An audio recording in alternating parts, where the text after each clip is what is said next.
Ketemu lagi dalam membahas bab 4, yaitu tentang sistem komputer. Pada kesempatan kali ini kita akan belajar dan mempunyai tujuan yang antara lain adalah sebagai berikut. Diharapkan kita bisa atau mampu menjelaskan, Yang pertama adalah peran aplikasi sistem operasi pada komputer. Saya garis besar atau huruf besar ini, aplikasi sistem operasi. Yang kedua adalah cara kerja sistem komputer dalam memproses data. Cara kerja sistem, sistem komputer. Kalau diingat salah sistem operasi, beda ini nanti. Kita akan bahas nanti di belakang. Yang ketiga adalah mekanisme internal yang terjadi pada interaksi antar perangkat keras, perangkat lunak, dan pengguna atau orangnya. Ada 3 hal ini, tapi yang utama adalah 1 dan 2. Dari buku ajar yang sudah ada, kita ikuti saja, yaitu tentang bab nomor A, komputer dan komponen penyusunnya. Seperti apa sih uraiannya? Kita bahas saja ini, yaitu tentang sistem kerja komputer. Yang pertama, sistem kerja komputer terdiri atas beberapa bagian berikut. 1, yaitu perangkat keras, hardware komputernya. Yang kedua adalah perangkat lunak, software atau aplikasinya. Yang ketiga adalah pengguna, brainware atau orangnya yang terlibat dalam sistem komputer ini. Kalau kita gambarkan, maka gambarnya adalah seperti ini. Dalam sebuah kinerja komputer, sistem kerja ini pasti ada hardware-nya atau barang komputernya yang dipakai. Terus software, yang kedua perangkat lunak software, ada aplikasi yang dibuat orang untuk melakukan suatu pekerjaan. Yang ketiga adalah brainware, orang adalah yang seluruh orang yang terlibat di situ, tidak hanya pengguna saja. Ini komputer yang ada gambarnya seperti ini. Kalau 1 di antara 3 ini tidak ada, ini nggak akan bisa bekerja. Pasti dia akan bekerja, hanya barang rongsok nongkrong di situ. Tapi kita perlu ketahui bahwa kita urai dulu terlebih dahulu seperti apa sih yang ada dalam gambar ini. Hardware itu apa saja isinya? Kalau secara kasat mata ada CPU, ada monitor, ada keyboard dan seterusnya.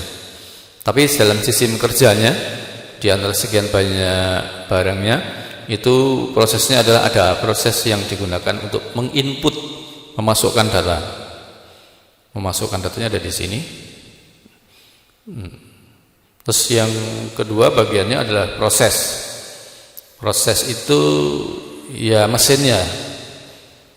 Ada CPU-nya yang terdiri dari mesin-mesin yang terakit di dalamnya. Terus yang ketiga adalah bagian yang digunakan untuk mengeluarkan hasilnya. Jadi semua data yang diinput melalui proses alat untuk penginput diproses dalam CPU-nya, terus dikeluarkan melalui alat outputnya. Itu hardware, pembagian proses kerjanya. Sedang software itu ada bagian yang pertama adalah sistem operasinya, yang kita maksud tadi sistem operasi, bukan sistem komputernya tapi sistem operasi. Yang kedua adalah bahasa pemrograman, aplikasi pemrograman yang digunakan untuk membuat program-program. Bahasanya banyak sekali ini. Terus yang ketiga adalah program paket. Program paket itu aplikasi yang sudah jadi dibuat oleh seseorang berdasarkan program tertentu yang ada di sini. Banyak sekali. Terus yang orang dibagi menjadi kelompok operator, kelompok programmer, dan analis. Operator adalah orang yang menggunakan saja aplikasi yang telah dibuat oleh programmer. Sedangkan programmer adalah orang yang membuat programnya yang akan dikerjakan oleh operator. Sedang analis adalah orang yang menganalisa seperti apa nanti program itu dibuat oleh programmer. Lanjut. Jadi kalau kita berbicara tentang sistem komputer, itu harus terdiri dari 3 macam elemen seperti yang ada dalam monitor ini. Yang pertama tadi ada hardware-nya atau perangkat kerasnya atau seluruh alat-alat yang digunakan untuk proses. Seperti ini, seperti terlihat di dalam gambar. Ada yang mana saja dulu nih? Ini banyak sekali ya, dari kiri dulu ya.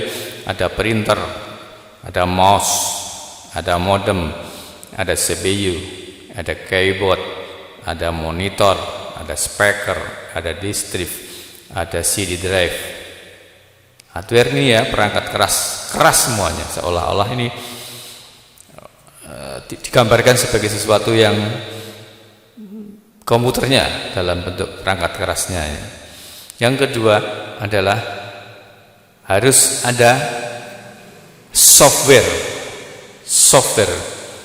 Kalau sini tadi hard, di sini soft, yaitu perangkat lunak. Perangkat lunak itu adalah program. Nah, seperti yang kalian lihat di dalam layar, ini adalah ikon-ikon yang menggambarkan dari program-program yang sudah dibuat oleh programmer. Ini untuk apa? Ini untuk apa? Ini untuk apa? Masing-masing punya fungsi tersendiri-sendiri. Jadi program untuk mengambil musik, mengolah nada, mengolah suara ada, misalnya ini. Program untuk mengolah kata ini. Program untuk mengolah folder dan ini. Program untuk browsing ini. Ini semua adalah aplikasi yang sudah dibuat oleh pembuat program atau programmer. Ini wajib ada. Nah, di antara sekian banyak ini ada salah satu yang disebut dengan sistem operasi. Di mana sistem operasi nanti kerjanya adalah, saya keluarkan dulu ya, salah satu kerjanya sistem operasi ya, bukan sistem komputer tapi sistem operasi. Ini adalah akan menghubungkan ini fungsi-fungsi dari alat yang tersambung di sini.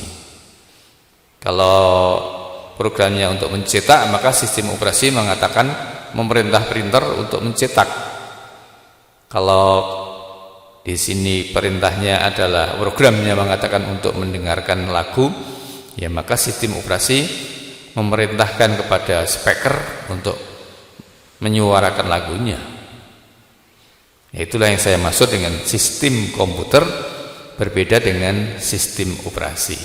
Untuk khusus sistem operasi akan kita bahas nanti di belakang, karena banyak sekali macam-macam dari sistem operasi yang digunakan oleh sebuah komputer, tergantung dari jenis merek dan komputernya.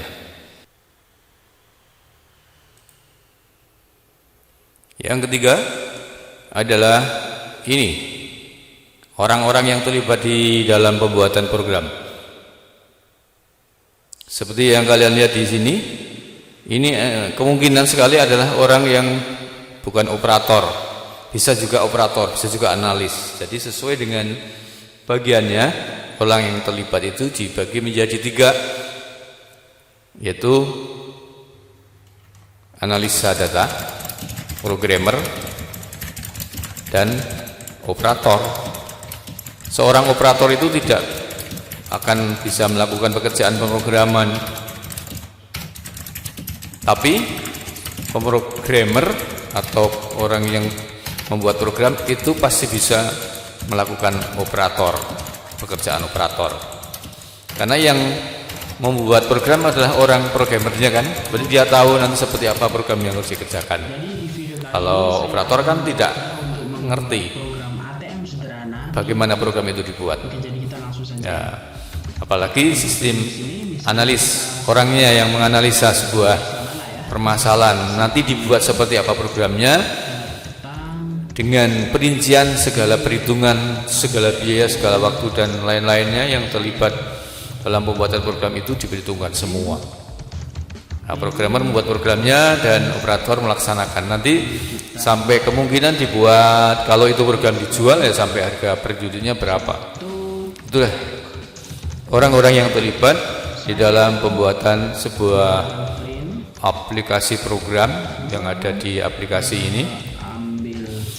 Kesimpulannya bahwa sistem komputer itu adalah ada 3 bagian yang harus terlibat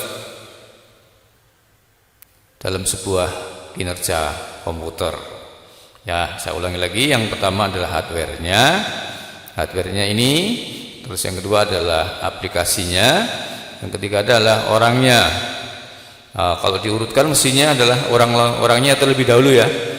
Orang-orang yang terlibat terlebih dahulu ini, dia mempunyai pemikiran seperti apa nanti programnya dibuat dan operatornya bagaimana.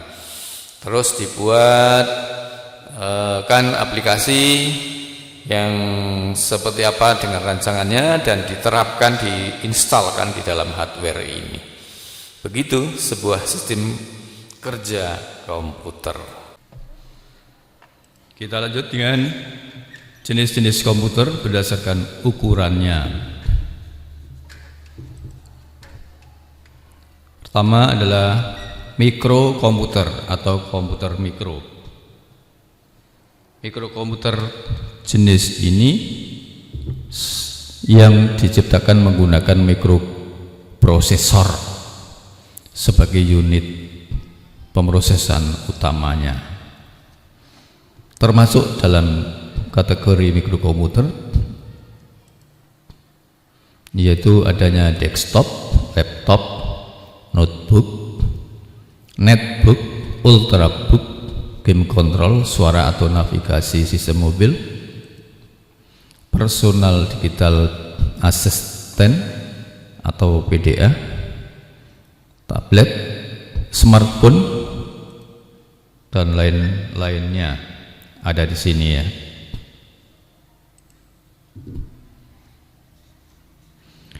Mikrokomputer ini merupakan jenis komputer yang paling banyak digunakan dan paling cepat berkembang. Jenis komputer ini juga merupakan yang termurah di antara semua jenis-jenis komputer. Dirancang khusus untuk pengguna umum, untuk tujuan hiburan, pendidikan, pekerjaan kecil. Merek-merek yang terkenal antara lain adanya Sony, Dell, Apple, Samsung, Toshiba, Asus, HP, dan lain-lainnya. Terus jenis yang kedua yaitu mini komputer. Mini komputer adalah jenis komputer dengan kemampuan pengolahan dan penyimpanan lebih kecil daripada mainframe, tetapi lebih besar daripada mikrokomputer. Di antara tengah-tengah ini nanti ya pada pembagiannya, lebih besar dari mini komputer, mikrokomputer, dan lebih kecil dari mainframe komputer. Dewasa ini istilah mikrokomputer sudah dianggap kuno dan lebih sering disebut dengan metering komputer atau metering system. Mini komputer biasanya digunakan untuk perusahaan kecil. Mini komputer tidak dirancang untuk suatu penggunaan single user. Masing-masing departemen dari sebuah perusahaan besar atau organisasi menggunakan mikrokomputer untuk tujuan tertentu. Contohnya, departemen produksi dapat menggunakan mikrokomputer untuk memantau proses produksi tertentu. Mikrokomputer hampir mirip dengan bentuknya, hampir mirip dengan desktop. Seperti itu ya. Yang ketiga adalah mainframe komputer. Mainframe komputer ini meskipun tidak secepat dan sekuat superkomputer, namun komputer mainframe tetap saja merupakan jenis komputer yang sangat cepat dan mampu memproses dan menyimpan data dalam jumlah yang besar. Komputer mainframe biasanya ditampung di dalam kamar yang ber-AC yang besar karena ukurannya sangat besar. Inilah kira-kira gambarnya dalam satu ruangan tertentu. Dilanjut dengan yang keempat, jenis berdasarkan ukurannya adalah super komputer. Jenis superkomputer ini adalah komputer yang terkuat dalam hal kinerja dan pengolahan datanya, mampu melakukan triliunan instruksi per detik yang dihitung dalam floating point operating per second. Tidak seperti komputer PC atau yang lebih kecil tadi yang sudah kita sebutkan, yang hanya bisa melakukan instruksi jutaan instruksi per detik. Superkomputer ini biasanya digunakan secara khusus oleh organisasi besar untuk melakukan tugas tertentu seperti penelitian dan eksplorasi. Misalnya NASA menggunakan superkomputer untuk meluncurkan pesawat-pesawat ulang-alik, mengendalikan dan untuk tujuan eksplorasi ruang angkasa. Harganya pun sangat mahal karena memiliki ukuran yang sangat besar. Komputer jenis ini pun dapat ditampung di ruangan yang ber-AC besar, bahkan membutuhkan seluruh ruangan yang cukup besar. Yang negara yang mempunyai superkomputer antara lain adalah China dengan nama Tianhe 2, United States atau USA, Amerika dengan nama Titan atau Titan, Jepang dengan nama K komputer.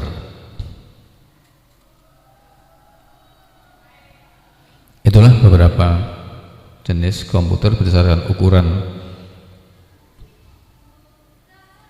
dan kemampuannya.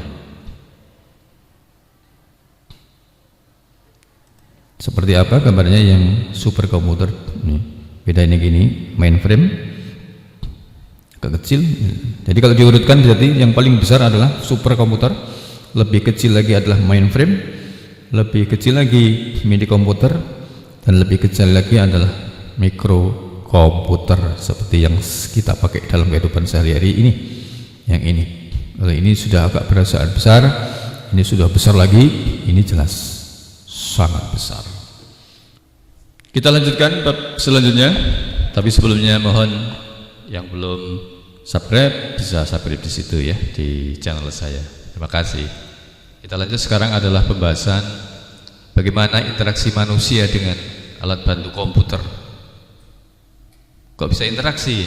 Ya iya bisa, tapi yang dilalui adalah dengan cara sebagai berikut. Yang pertama, komunikasi manusia dengan komputer adalah dengan berbasis atau GUI, Graphical User Interface, jenengnya bahasa Inggris. Nah, maksudnya biar itu bagaimana toh?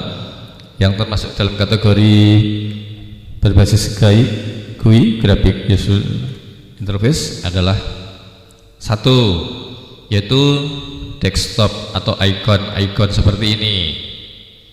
Ini ada Nitro Pro ikonnya, Excel, terus sampai Google Chrome. Ketika itu diklik dengan mouse atau pada posisi itu kan tekan enter, maka Excel program itu akan tampil di layar. Jadi ini icon ini adalah memerintahkan pengguna untuk mengklik menu ini supaya menu yang diklik itu berjalan.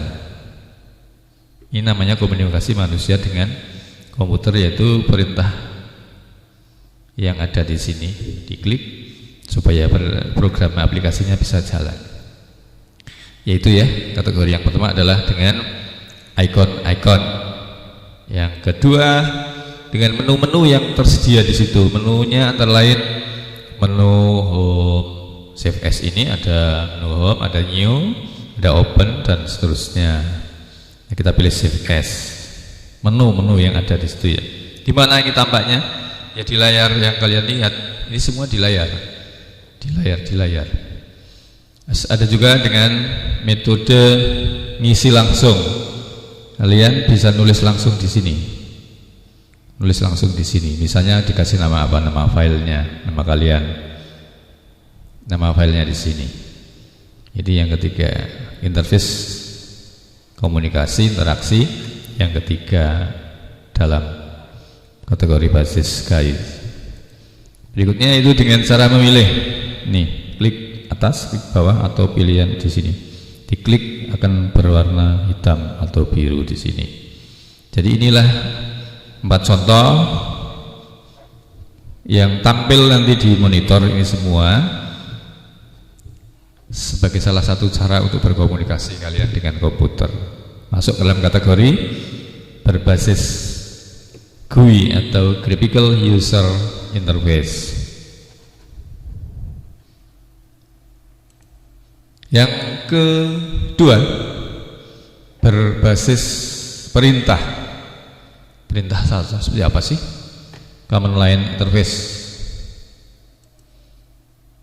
Nah, biasanya masuk dalam kategori command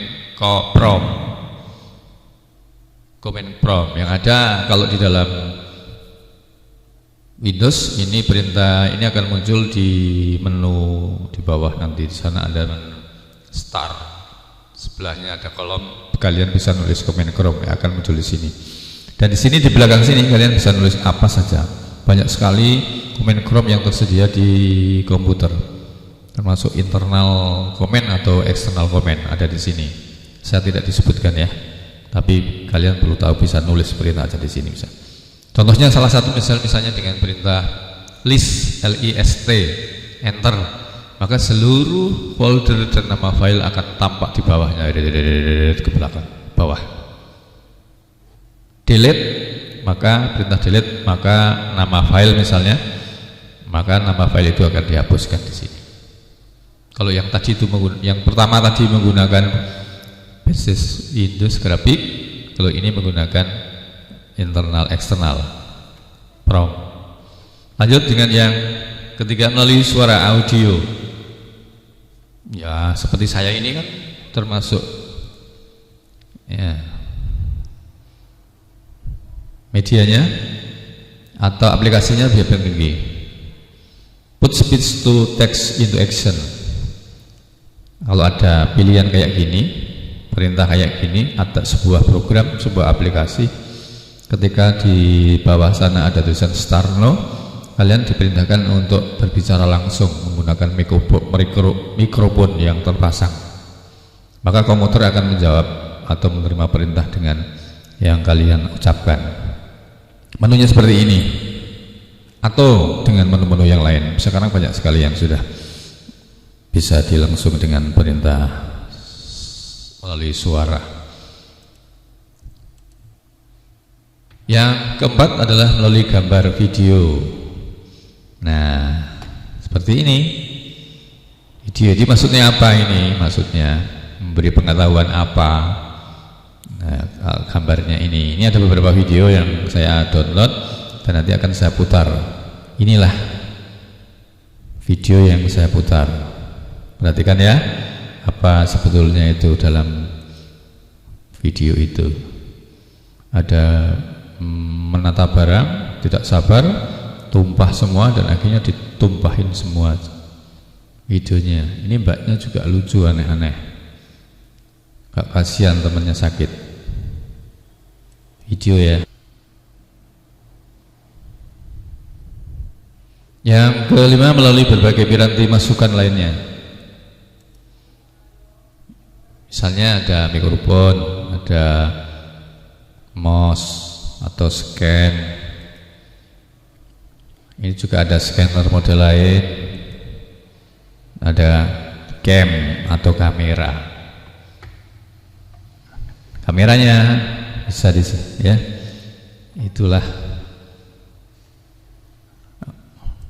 manusia bisa menggunakan 5 macam cara yang bisa digunakan. Yang pertama tadi saya ulangi,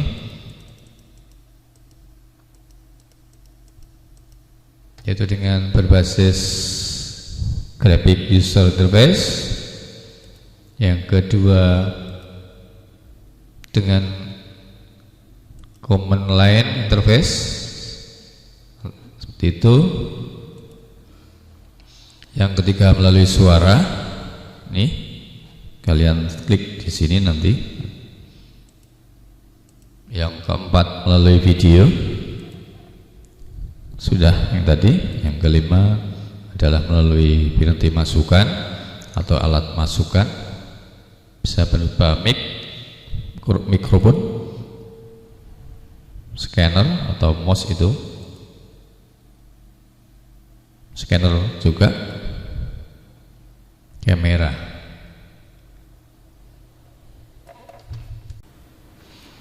Jadi bagaimana sistem komputer bekerja sama atau berkolaborasi?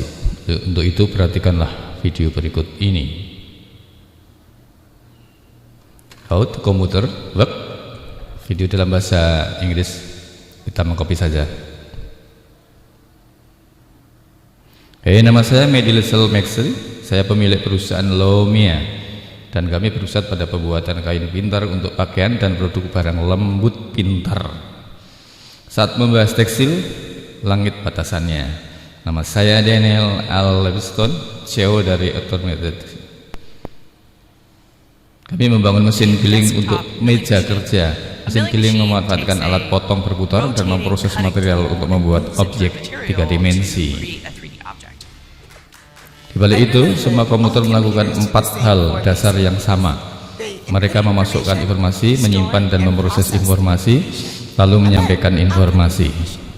Masing-masing dikerjakan oleh bagian komputer yang berbeda. Ada perangkat input yang menerima masukan dari dunia luar dan mengubahnya menjadi informasi biner. Ada memori untuk menyimpan informasi tersebut. Ada Central Processing Unit atau CPU, tempat terjadinya kalkulasi. Dan terakhir, perangkat output yang menerima informasi dan mengubahnya menjadi output fisik. Mari bicara mengenai input terlebih dahulu. Komputer dapat menerima berbagai jenis input seperti keyboard, komputer, panel, sentuh dari ponsel, kamera, mikrofon, atau GPS. Bahkan sensor mobil, termostat, dan drone juga merupakan perangkat input. Sekarang mari kita lihat contoh sederhana dari berbagai input bergerak melalui komputer dan menjadi output. Saat Anda menekan tombol pada keyboard, misalnya huruf B, keyboard mengubah huruf itu menjadi angka. Angka tersebut dikirim dengan biner 1 dan 0 ke dalam komputer. Mulai dari angka ini, CPU menghitung bagaimana menampilkan huruf B, pixel per pixel. CPU meminta instruksi terhadap memori dan memberitahunya secara menggambar huruf B. CPU menjalankan instruksi tersebut dan menyimpannya hasilnya sebagai pixel di dalam memori. Terakhir, informasi pixel itu dikirim dengan biner ke layar. Layar adalah perangkat output yang mengubah sinyal biner menjadi cahaya dan warna mungil yang menghasilkan apa yang ada. Semua ini terjadi begitu cepat sehingga terasa instan. Tapi untuk menampilkan satu huruf, komputer menjalankan ribuan instruksi. Mulai dari saat jari Anda menekan tombol. Pada contoh tersebut, perangkat outputnya adalah layar, tapi ada beberapa jenis output yang menerima sinyal biner dari komputer dan menghasilkan sesuatu di dunia nyata. Contohnya, panggilan suara akan berbunyi dan printer 3 dimensi akan mencetak objeknya. Perangkat output juga dapat mengatur gerakan fisik seperti lengan robotik, mesin, mobil, atau pemotong dari mesin giling. Jika input atau output mesin komponen berinteraksi dengan dunia dengan cara yang benar-benar baru, hal itu banyak membantu dalam peningkatan kecepatan dan kapasitas memori dan CPU. Semakin rumit tugasnya, semakin banyak informasi baik input ataupun output, maka semakin besar proses dan memori komputer yang dibutuhkan. Mengetik huruf pada layar mungkin mudah, tapi untuk membuat grafik tiga dimensi rumit atau mereka film dengan definisi yang tinggi. Komputer modern seringkali memiliki banyak CPU untuk memproses suatu informasi tersebut dan gigabyte dari memori yang besar untuk menyimpannya. Tapi peduli, yang ingin Anda lakukan dengan komputer, setiap tindakan meliputi menerima informasi dari dunia fisik, menyimpan dan memproses informasi tersebut, dan mendapatkan output kembali ke dunia nyata. Kita lanjut dengan sistem operasi atau operating system. Apa sih ini namanya kok? Yaitu sebuah software ya, itu tetap masuk kategori software dasar yang digunakan oleh sebuah komputer yang fungsinya untuk mengatur kinerja dari hardware. Nah, hardware-nya ada CPU-nya, ada monitor, ada printer, ada mikrofon, ada speaker, ada wifi, ada alat-alat yang lain.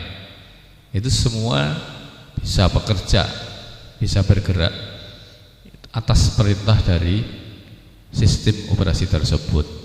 Itu aplikasi dasar yang tugasnya adalah mengatur seluruh perangkat keras untuk bekerja. Iya. Berarti sistem ini itu harus diinstalkan terlebih dahulu pada sebuah komputer sebelum aplikasi-aplikasi yang lain diinstalkan di dalam komputer. Ya, nah macamnya sekarang dari dulu sampai sekarang macam-macamnya antara lain ada yang disebut dengan sistem operasi DOS, Disk Operating System.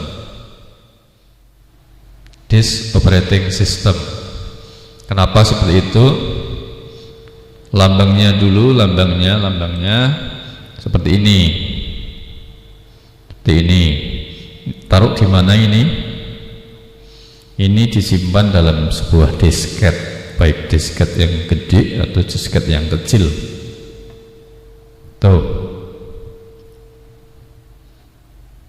Maka disebut dengan disk karena sistem operasinya disimpan di dalam disket. Perkembangan berikutnya adalah sistem operasi Windows. Simbolnya adalah seperti ini. Sistem operasi Windows itu seperti itu ya simbolnya. Sistem operasi Windows ini merupakan operating system terbesar dunia yang saat ini banyak diadopsi untuk membantu mengakomodir kebutuhan sehari-hari, mulai dari komputer instansi, akademisi hingga kebutuhan pribadi. Sekarang ini Windows menjadi OS terbaik, mengalahkan Linux dan sistem operasi lainnya. Kelebihan dari Windows adalah tampilan antarmukanya friendly, lebih mudah dalam proses instalasi. Aplikasi operating systemnya Windows banyak sekali. Kekurangannya tidak open source, berbayar dan mahal, mudah diretas karena sistem keamanannya masih lemah, rentan terkena serangan virus. Kita sekarang sudah banyak yang menggunakan sistem operasi Windows seri 10. Linux adalah sistem operasi berikutnya. Sistem operasi Linux diperkenalkan pertama kali oleh Linus Torvalds pada tahun 1991. Linux yang satu ini memiliki sifat open source, di mana pengguna dapat memodif dan mendistribusikan kembali secara bebas tanpa perlu lisensi atau berbayar. Open source ya. Penggunanya mayoritas paham akan teknologi, sehingga perkembangan Linux sangat pesat dibanding operating system Windows.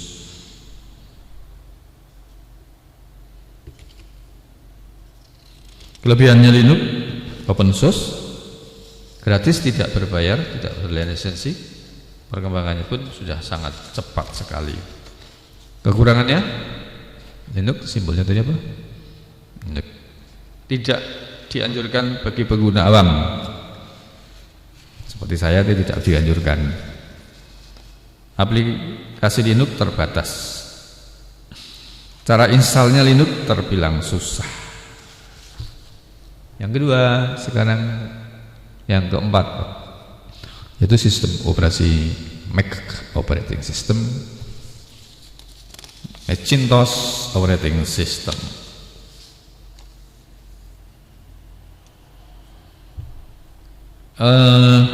Sistem operasi ini hanya diterapkan pada komputer yang berjenis Apple saja.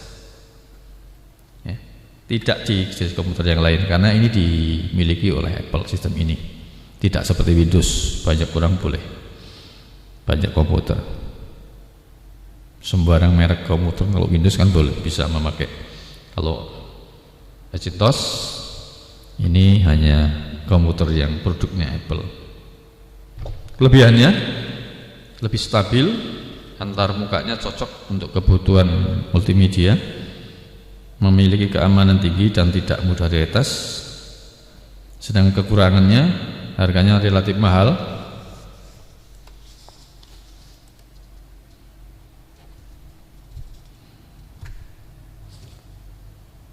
Kurang option untuk gaming, tidak open source.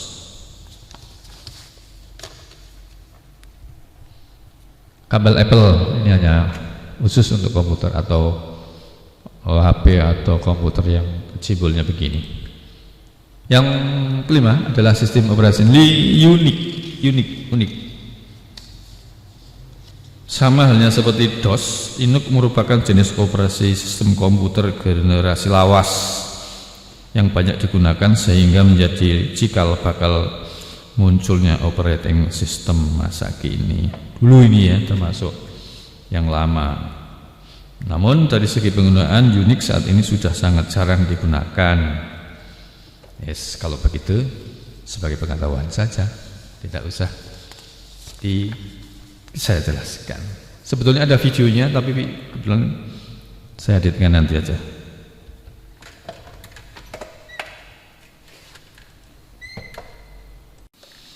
Terima kasih sudah menonton. Silakan subscribe, like, dan komen.